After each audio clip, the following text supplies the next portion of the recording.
اور ایک تو درود شریف، ایک تو محبت اور ایک تو درود شریف۔ اب بات آ گئی محبت کی، بات آ گئی محبت کی۔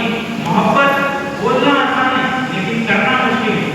محبت بولنا آسان ہے لیکن کرنا مشکل ہے۔ محبت دراصل ہے کیا؟ محبت ہے دل کی کیفیت۔ محبت کیا ہے؟ دل کی کیفیت، پر اسرار کیفیت، یعنی کہ وہ محبت، وہ عظیم محبت ہے جس میں شدت، جس میں کیا ہو؟ شدت ہو، بلبلا ہو۔ یعنی کہ محبت تو گھر میں کوئی محبت 1 روپے کی کر رہا ہے، کوئی 2 روپے کی کر رہا ہے، کوئی 100 روپے کی کر رہا ہے، لیکن یہ محبت بڑی ہی کیسے؟ یہ محبت کو بڑھانا ہے تو سب سے عظیم کلام کیا ہے بتائیے؟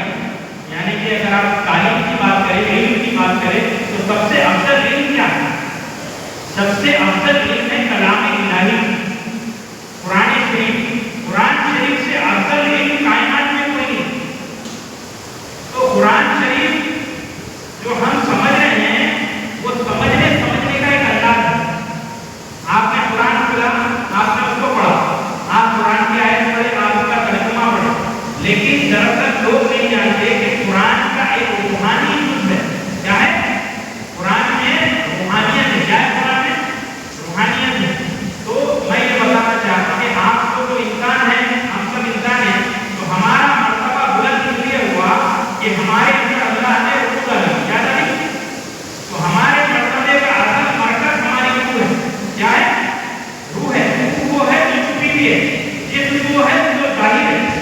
روح وہ ہے جو چھپی ہوئی ہے، جسم وہ ہے وہ ظاہر ہے۔ تو قرآن شریف کی بھی ایک روح کا حصہ ہے، جیسا کلام الہی ہے وہ روحانی کلام بھی ہے۔ تو کس درجے میں روحانی کلام ہے؟ چھوٹی سی بات میں بولوں، اللہ کے میں بولتا ہوں، اللہ کا کلام الہی کی برکتیں اور اس کی برکت بہت بڑی ہے۔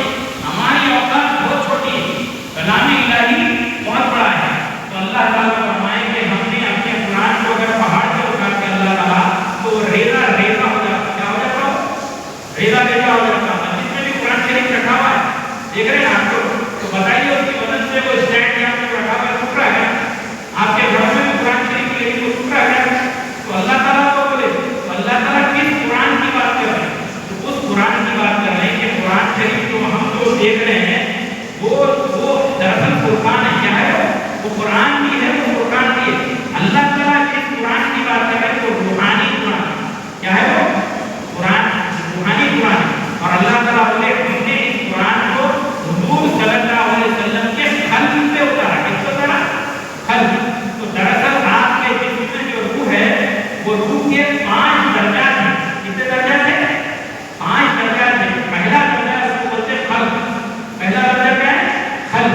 آپ کو اپنی ذات کو دیکھ رہے ہیں تو ذات آئینے میں اگر آپ دیکھیں 5 سے 6 فٹ کی ہے، کوئی 6.5 7 فٹ کا بھی آتی ہے، لیکن دراصل آپ کی جو روح ہے نا، وہ روح کے بارے میں اللہ تعالیٰ فرمائے کہ ہمارے انسان کے اندر جو روح ہے وہ عالم امر سے، کس سے ہے؟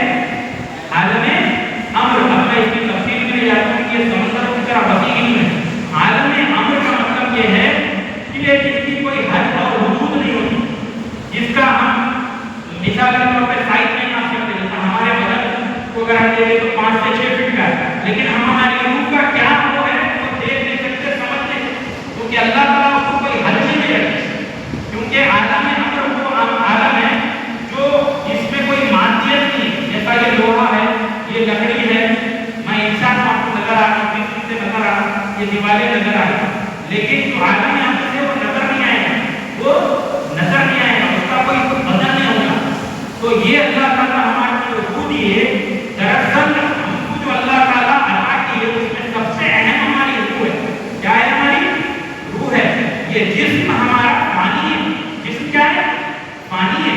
اور جسم پہ وقت طاری ہوگا، جیسا مولانا نے کہا کہ اتنے وقت کے لیے آپ کو بھولنا ہے، تو زندگی ہماری ایک وقت میں اللہ تعالیٰ محدود کر دی۔ کیا کر دی؟ جسم کی زندگی ایک وقت میں محدود ہے، اور روح وہ ہے جو لامحدود ہے۔ روح وہ ہے جو لامحدود کس زمن میں ہے؟ روح پہ وقت کا وہ نہیں ہے، یعنی یہ روح پہ وقت کی خیر نہیں ہے۔ دراصل انسان جب مر جاتا تو اس کے ساتھ ایک خاص چیز ہوتی، وہ کیا ہوتی؟ جیسا انسان مر گیا نا اس کے اوپر وقت ختم ہو جاتا۔ کیا ختم ہو جاتا؟ وقت۔ دنیا کی زندگی میں وقت ہے آپ کے لیے، مرنے کے بعد جب ہم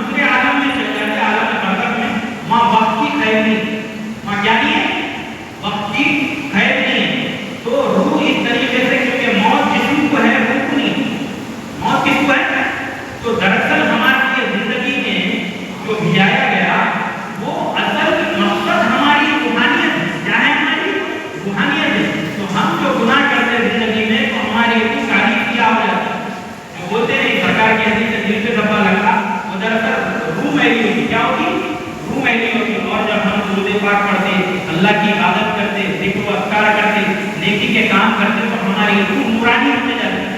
ہماری روح کیا ہوتی ہے کہ نورانی. سب سے پہلے تو ہم انسان جو ہے ہم کو اپنے آپ کو سمجھنا ہے, ہم کو اپنے آپ کو سمجھنا ہے.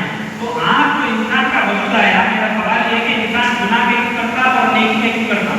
کوئی انسان گناہ کر رہا اور انسان نیکی کر رہا, وہ ہو رہا کیسا کہ انسان کے وجود میں جو اس کا بادشاہ ہے وہ کون ہے؟ وہ اس کا دماغ ہے. کیا ہے؟ دماغ ہے. کیونکہ دماغ میں اللہ تعالیٰ نے سوچنے کی طاقت دی, اور ہر کام جو انسان کر رہا ہے وہ سوچنے کی طاقت سے کر رہا. کس سے کر رہا؟ سوچنے کی طاقت سے کر رہا. اب جو انسان سوچ رہا وہ سوچ میں شامل رہتی اس کی نفس. کیا شامل رہتی؟ نفس. نفس کا تعلق کس سے ہے؟ دماغ سے. نفس کا تعلق کس سے ہے؟ دماغ سے. اور آپ کا دل جو ہے وہ روح کا گھر ہے. آپ کئی وقت سوچو کہ میرا دماغ کیوں بول رہا, میرا دل کیوں بول رہا ہے نا. دراصل جو دوسری بات آتی ہے وہ آپ کی روح کی طرف سے پیغام آتا. تو کیا آتا؟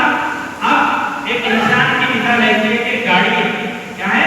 ایک گاڑی, کار کی. کار کو چلانے والے دو ڈرائیور ہیں. کتنے ڈرائیور ہیں؟ دو ڈرائیور. ایک ہے اس کا نفس. کون ہے؟ اس کا نفس. نفس یعنی کہ دماغ. دماغ کا ایک حصہ نفس